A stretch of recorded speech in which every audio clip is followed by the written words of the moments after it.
प्यारे बच्चों, good morning. पिछले क्लास में हम लोग कॉलिगेटिव प्रॉपर्टीज के बारे में पढ़े थे।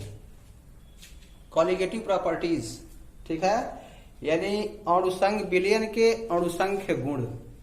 इसमें बताया गया था आपको कि विलयन की वह प्रॉपर्टी जो विलय के अणुओं की संख्या, अणुसंख्य मतलब अणुओं की संख्या, विलय के अणुओं की संख्या पर निर्भर करती है, उसे कहते हैं अणुसंख्य गुणधर्म। ठीक है, आपको बताया गया था कि जो कॉलिगेटिव प्रॉपर्टीज होती हैं वो 4 प्रकार की होती हैं। ठीक, वाष्प दाब का अवनमन, पहला बताया गया था वाष्प दाब का अवनमन, दूसरा क्वथनांक का उन्नयन, तीसरा हिमांक का अवनमन और चौथा बताया गया था ऑस्मोटिक प्रेशर प्रासरण दाब। ठीक है, अब हम इन चारों को डिटेल में पढ़ेंगे। ठीक है, तो पहला हम पढ़ेंगे वाष्प दाब का अवनमन। वाष्प दाब का अवनमन पहला उसमें है वाष्प दाब का अवनमन।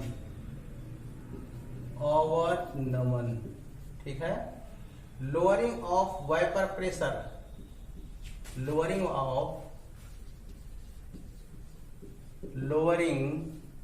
Of vapour pressure.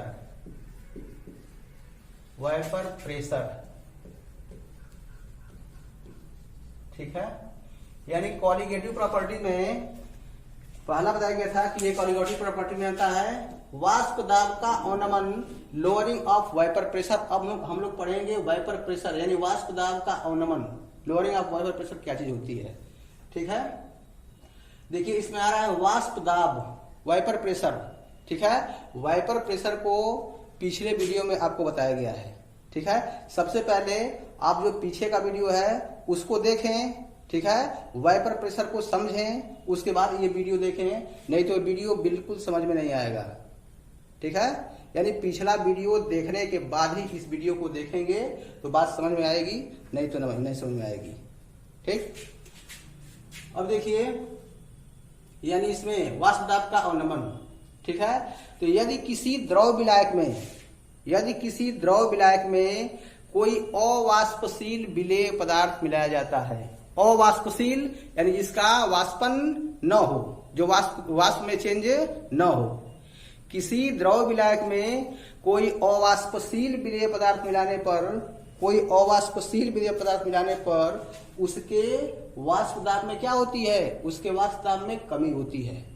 ठीक है, वाष्प दाब उसका कम होता है, यानी अर्थात मतलब क्या हुआ, निष्कर्ष यह निकला कि जो विलायक का वाष्प दाब है, विलायक का वाष्प दाब वह विलयन के वाष्प दाब से क्या होगा, ज्यादा होगा। ठीक है, जब विलयन बनाएंगे, किसी भी अवाष्पशील विलेय का जब विलयन बनाएंगे तो उसका वाष्प दाब क्या हो जाएगा, कम हो जाएगा। कम क्यों होगा, ठीक है, कम क्यों होगा, वाष्प दाब जहां बताया गया है वहां पर आपको डिटेल में समझाया गया है कि वाष्प दाब क्यों कम हो जाता है उसको मिलाने पर। ठीक है, यानी इसमें किसी द्रव विलायक में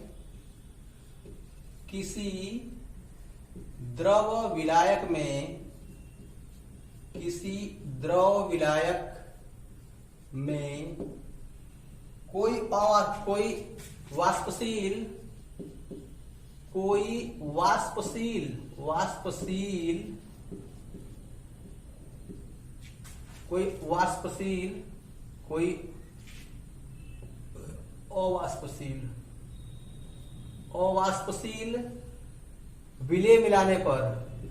अवाष्पशील विलेय मिलाने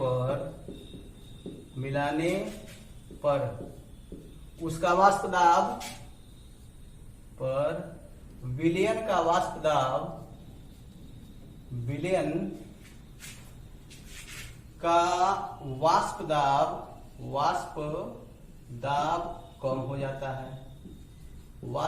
कम हो जाता है, ठीक है, अब ये बताया कि क्यों कम हो जाता है, इसको पिछले वीडियो में बताया गया है। इसलिए शुरू में वीडियो की स्टार्टिंग में ही हम बता दिए हैं, बोल दिए हैं कि पिछला वीडियो देखें उसके बाद ही ये वीडियो देखें, तभी बात समझ में आएगी, वरना नहीं समझ में आएगी। यानी किसी द्रव विलायक में कोई अवाष्पशील विलय मिलाने पर विलयन का वाष्प दाब कम हो जाता है। ठीक है, अर्थात निष्कर्ष क्या निकला? निष्कर्ष यह निकला कि जो विलायक का वाष्प दाब होगा, विलायक का जो वाष्प दाब होता है वह विलयन के वाष्प दाब से अधिक होगा। ठीक है, अर्थात विलायक का वाष्प दाब, विलायक का वाष्प दाब विलयन के वाष्प दाब से, विलयन के वाष्प दाब से अधिक होता है, वाष्प दाब से अधिक होता है। ठीक है, और जो विलयन का वाष्प दाब होता है वो किसके कारण? विलयन का जो वाष्प दाब होता है, ठीक है, वह विलायक के वाष्प दाब के कारण ही होता है। ठीक है, विलयन का वाष्प दाब, विलयन का वाष्प दाब किसके कारण होता है? विलायक के वाष्प दाब के कारण। विलायक के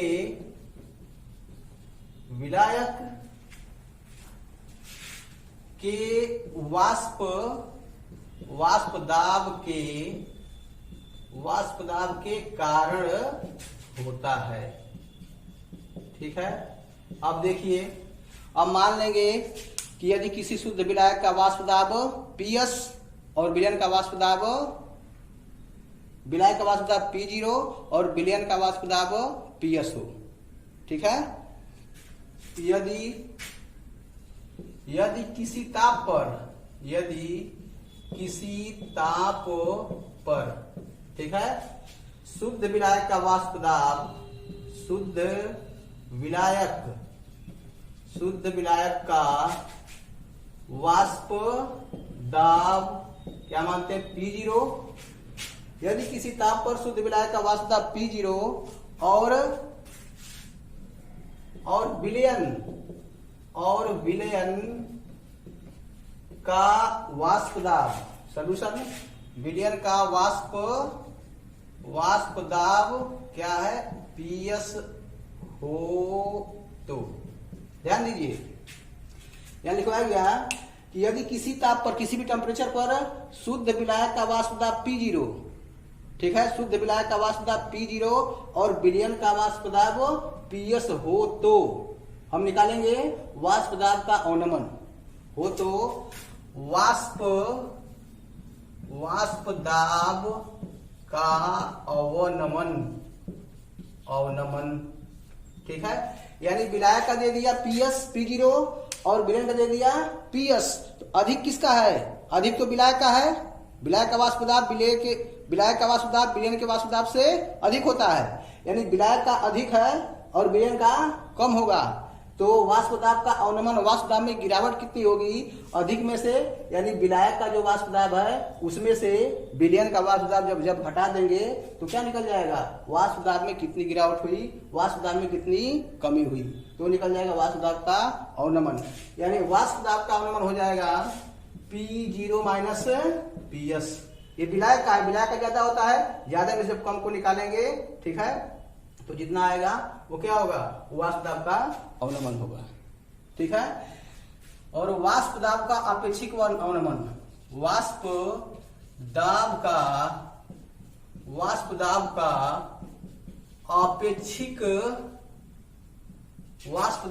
अपेक्षिक अवनमन P0 minus PS upon P0 होता है। ठीक है, ध्यान दीजिए, वाष्प दाब का अवनमन यानी विलायक के वाष्प दाब में से विलयन का वाष्प दाब जब घटाएंगे, ठीक है, तो होगा वाष्प दाब का अवनमन। और वाष्प दाब का आपेक्षिक अवनमन होता है P0 minus PS upon P0। ठीक है, यानी मतलब क्या हुआ? जो इसमें अवनमन हो रहा है, ठीक है, अवनमन में P0 से, ठीक है, यानी किसके? विलायक के वाष्प दाब से भाग देंगे तो वो होगा क्या? वाष्प दाब का अपेक्षिक अवनमन। बात समझ में आ गई? फिर ध्यान से सुनिए। ठीक है, कॉलिगेटिव प्रॉपर्टी में बताया गया था पहला पॉइंट, वाष्प दाब का अवनमन आपको बताया गया था। यदि किसी द्रव विलायक में किसी विलायक में कोई अवाष्पशील विलेय पदार्थ मिलाया जाता है तो उसके वाष्प दाब में कमी होती है। ठीक है, वाष्प दाब में कमी होती है। तो जो विलायक का वाष्प दाब होता है, जो विलायक का वाष्प दाब होगा वह विलयन के वाष्प दाब से क्या होगा, विलायक का अधिक होगा और विलयन का कम होगा। विलायक का अधिक होगा और विलयन का कम होगा।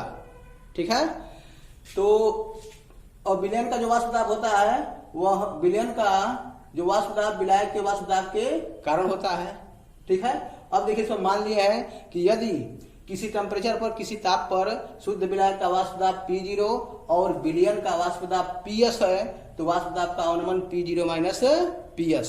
ठीक है, और वाष्प दाब का अपेक्षिक अवनमन P0 माइनस PS अपान P0 के बराबर होता है। और समझ में आ गई। अब देखिए, अब दूसरा हम लोग पढ़ेंगे क्वथनांक का उन्नयन। ठीक है, लेकिन इससे पहले क्वथनांक का उन्नयन पढ़ने से पहले हम एक नियम पढ़ेंगे जिसे बोलते हैं राउल्ट्स लॉ। ठीक है, राउल्ट का नियम, राउल्ट का नियम।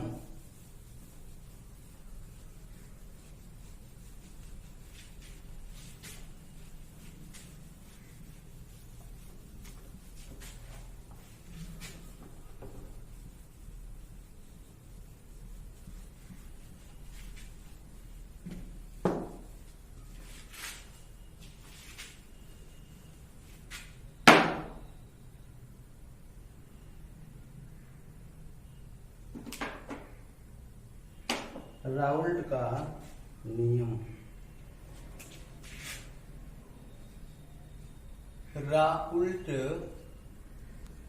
राउल्ट का नियम। ठीक है, राउल्ट का नियम। देखिए यह नियम कहता है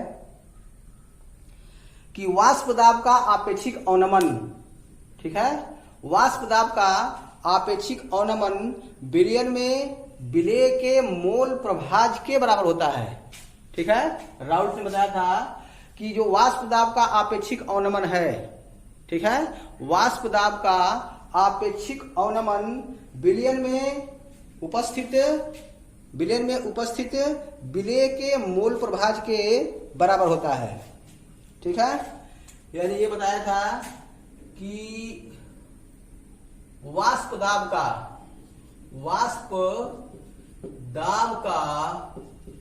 आपेक्षिक अवनमन, वाष्प दाब का आपेक्षिक अवनमन विलयन में विलेय के मोल प्रभाज के बराबर होता है। विलयन में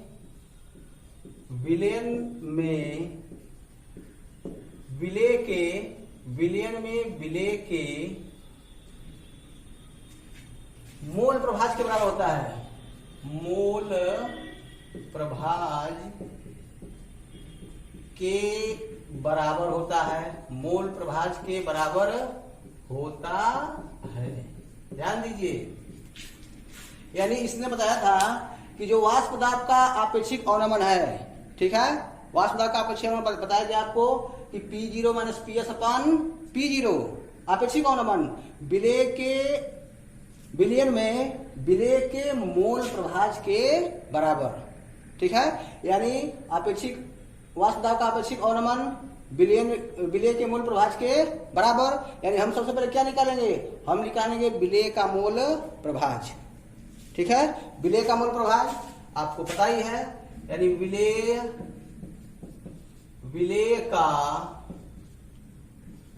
का मोल प्रभाज।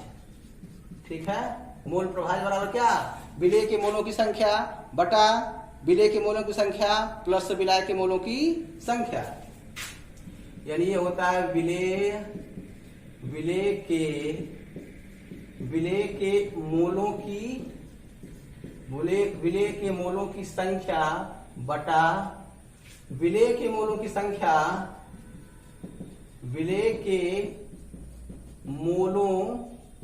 की संख्या प्लस किसका, विलायक के मोलों की संख्या, विलायक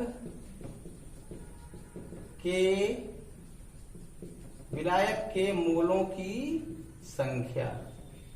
ठीक है, यानी विलेय का मूल प्रभाज एक्स बी, मूल प्रभाज को एक्स से प्रदर्शित करते हैं। ठीक है, यानी विलेय के मोलों की संख्या, मान लिया विलेय में विलेय की मोलों की संख्या क्या है, Na है, Na विलेय का बी लिखते हैं, Nb बटा Nb प्लस Na। ठीक है, ये मोलों की संख्या है। ये हो गया क्या, ये हो गया हमारा विलेय का मोल प्रभाज। ठीक है, कहीं कहीं किसी किसी किताब में Nb या Na के स्थान पर विलेय का रखा है, विलेय का स्मॉल n रखा है। ठीक है, और विलायक का कैपिटल N। ठीक है, तो उसको रखेंगे तो क्या हो जाएगा, यानी ये हो जाएगा एक्स बी बराबर स्मॉल n बटा small n plus capital N। ठीक है, यानी क्या हुआ, जो राउल्ट ने बताया था कि वाष्प दाब का अपेक्षित अवनमन विलयन में विलेय के मूल प्रभाज के बराबर। ठीक है, यानी ये क्या हुआ, ये किसके बराबर है, यह बराबर है P0 माइनस PS अपान P0 के बराबर है। ठीक है, P0 माइनस PS अपान P0, यानी ये किसके बराबर है।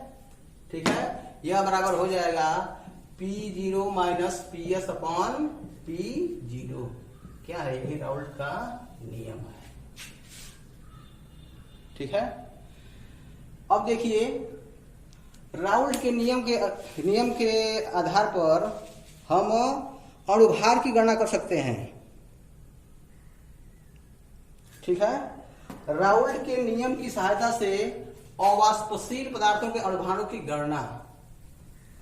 ठीक,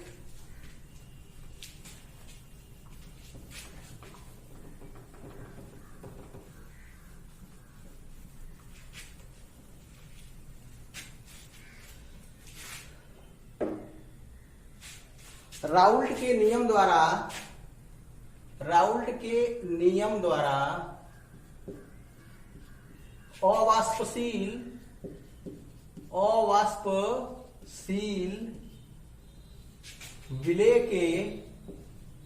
अवाष्पशील विलेय के अणुभार की गणना किस तरह हम लोग करेंगे, इसे एक फार्मूला निकलेगा और उसी फार्मूला से हम गणना निकालेंगे। देखिए, राउल्ट के नियम द्वारा अवाष्पशील विलेय के अणुभार की गणना। राउल्ट क्या बताया था कि राउल्ट ने बताया था कि जो वाष्प दाब का अपेक्षित अवनमन है, वह विलयन में विलेय के मूल प्रभाज के समानुपाती होता है।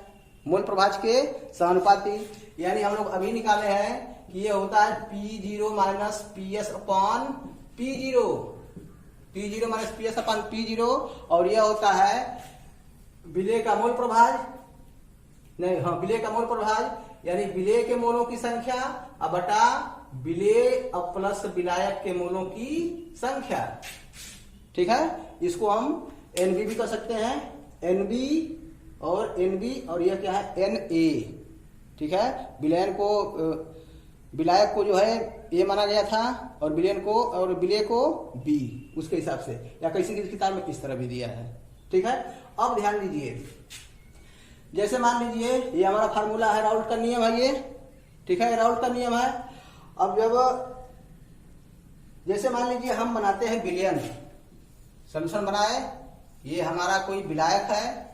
ठीक है, ये विलायक है और इसमें हम कोई अवाष्पशील विलेय मिलाएंगे। अवाष्पशील, नमक भी अवाष्पशील है। ठीक है, यानी नमक और पानी का विलयन जब बना करके रख देंगे तो क्या होगा, जो पानी है उसका वाष्पन होगा और नमक का वाष्पन नहीं होगा।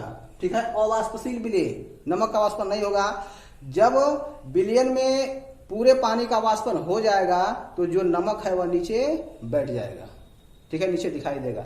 चीनी का भी ऐसा ही है, चीनी भी वाष्पशील नहीं है। ठीक है, अब देखिए ये हमारा विलायक है और हम यहाँ पर कोई विलेय, अवाष्पशील विलेय, जैसे नमक ही डाले हैं, नमक मान लीजिए इसमें डाले हैं 10 ग्राम। ठीक है, एक बड़ा पात्र है।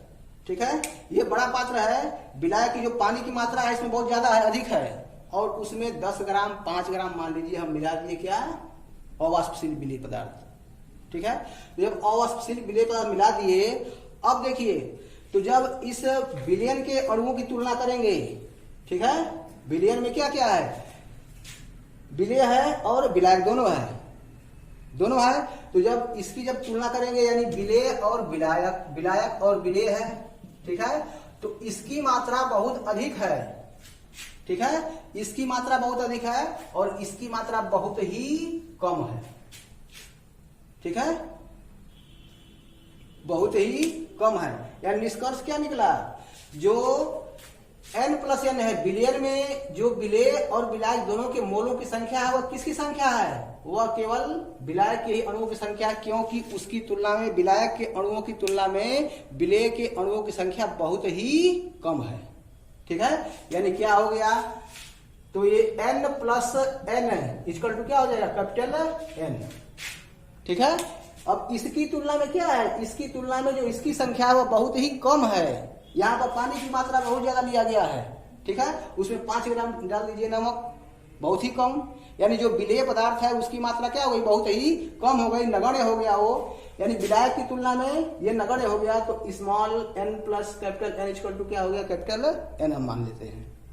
अब ध्यान दीजिए, कैपिटल N मान लिए, यानी ये निकला, यहां ये भी लिख दे रहे हैं कि जैसे मान लीजिए हम लोग Na लिखते हैं Nb बटा Nb प्लस Na, ये भी हम लिख सकते हैं इसको। ठीक है, ये जो है विलायक के लिए है और बी विलेय के लिए है। ठीक है, अब इसके बराबर क्या हो गया, इसके बराबर हो गया विलायक, यानी ये हो गया P0 minus PS upon P0 equal to small n बटा कैपिटल N। ठीक है, यदि आप इसको रखते हैं, इस सेंस में रखते हैं, तो ये क्या हो जाएगा, ये हो जाएगा Nb बटा Na हो जाएगा। ठीक है, अब देखिए तो ये विलेय का है और ये विलायक का है। ठीक है, n बराबर क्या होता है, n बराबर होता है W अपॉन M होता है। ठीक है, W अपॉन M। अब देखिए स्मॉल n बराबर होगा small W upon small M। ठीक है, ये विलेय के लिए है और यह विलायक का है, तो ये कैपिटल N बराबर हो गया capital W upon capital M, ये विलायक का है। ठीक, तो यहाँ पर क्या हो जाएगा, यहाँ पर P0 minus PS upon P0 equal to, ठीक है, ये हो गया small W upon small M upon क्या होगा, W अपॉन M होगा, M ऊपर चला जाएगा और W नीचे आ जाएगा। ठीक है, अब देखिए ये विलेय का द्रव्यमान है, विलेय का भार, ये किसका है, विलेय का अणुभार। यानी राउल्ट के नियम द्वारा अवाष्पशील विलेय के अणुभार की गणना हम इस फॉर्मूले द्वारा इसकी हम गणना कर सकते हैं। ये कैपिटल M है किसका है, ये विलायक का अणुभार है और ये किसका भार है, विलायक का भार है। ठीक है, यदि इस सेंस में लिखेंगे, इस सेंस में लिखते हैं तो क्या होगा, यहां पर Nb बराबर क्या हो जाएगा, WB अपॉन MB। ठीक है, और Na बराबर क्या होगा, WA अपॉन MB, MA भार बटा भाग होता है, यानी ये हो जाएगा WB अपॉन MB गुणे MA अपॉन WA। ये विलेय का है और ये किसका है, विलायक का है। ठीक है, किसी जिस किताब में जैसा मतलब कि संकेत दिया है उसमें कोई दिक्कत नहीं है। ठीक है, यानी इस फार्मूले से हम किसी राउल्ट के नियम द्वारा हम अवाष्पशील विलेय के अणुभार की गणना कर सकते हैं। बात समझ में आ गई।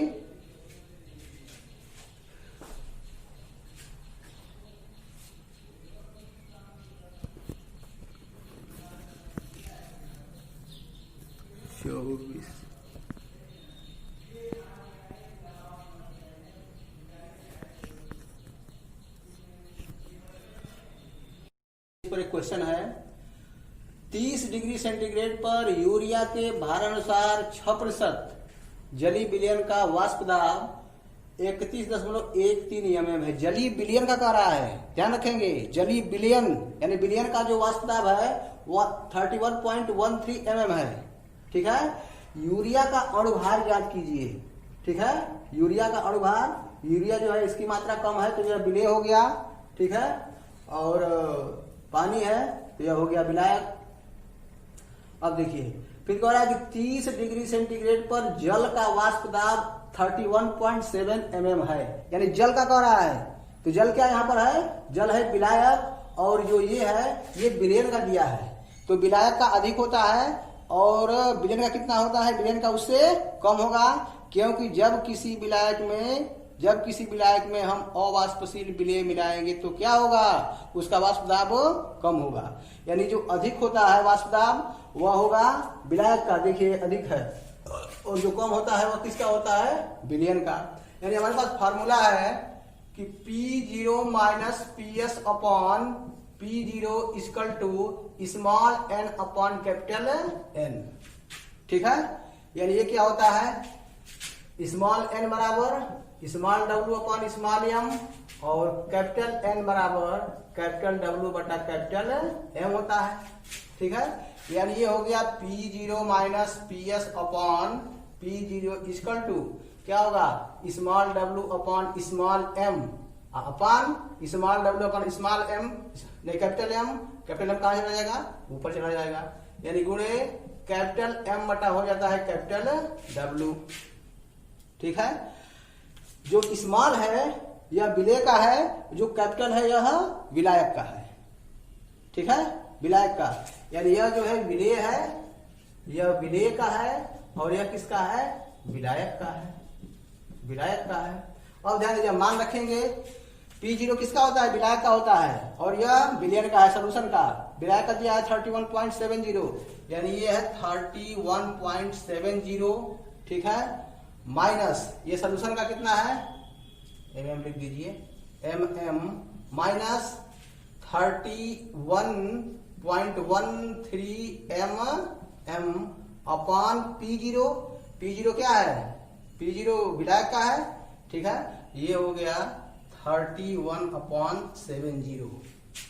ठीक है, इनटू इक्वल टू, अब W क्या है, स्मॉल w विलेय का भार।